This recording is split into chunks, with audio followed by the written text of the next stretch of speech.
Telangana group 1 ఫలితాల్లో అవకతవకలు జరిగాయని, ఫలితాలను తక్షణమే నిలిపివేయాలని ఉస్మానియా యూనివర్సిటీలో గ్రూప్ 1 అభ్యర్థులు ర్యాలీ చేశారు.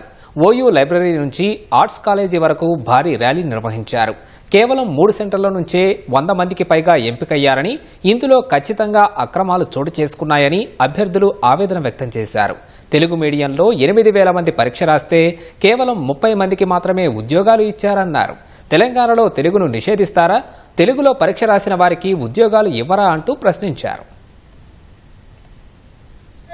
6 పేపర్లు రాసినటువంటి విద్యార్థులకు 2 మార్కులు, 2.5 మార్కులు, 3 మార్కులు ఏ విధంగా వస్తాయి? ప్రిలిమ్స్ క్వాలిఫై అయిన వాళ్ళంటే మినిమం మార్క్స్ వస్తాయి కదా. అసలు వెబ్ నోట్ ఎందుకు పెడుతున్నారు? ఎందుకు తీస్తున్నారు? మీరు తప్పే చేయనప్పుడు ఎందుకు తీస్తున్నారు? మీరు ఏ కారణం చేత తీస్తున్నారు? ప్రభుత్వం నుంచి మేము డిమాండ్ చేసేది ఏంటంటే, ఇవన్నీ ఎలిగేషన్స్ కాదు, ఇవన్నీ ఎవిడెన్స్ తో సహా మేము ముందు వచ్చినాం. మేము టీజీపీఎస్సీ చైర్మన్ ని ఫస్ట్ ముందుగా మేము రాజీనామా చేయాలని డిమాండ్ చేస్తా ఉన్నాం. రెండోది, ఇవి గ్రూప్ 1 మీద జరిగినటువంటి అవకతవకల మీద జ్యుడిషియల్ ఎంక్వైరీ కమిటీ వేయాలి, సిబిఐతో విచారణ జరిపించాలి. అప్పటి వరకు ఈ గ్రూప్ 1 రిజల్ట్స్ మీద గానీ, ఈ గ్రూప్ 1 ప్రొసీజర్ మీద గానీ ప్రభుత్వం ముందుకు పోతే చలో ఢిల్లీ ప్రోగ్రామ్ కి 1000 మందితో ఇంతర్మంతర్లో కూర్చొని ధర్నా చేస్తాం.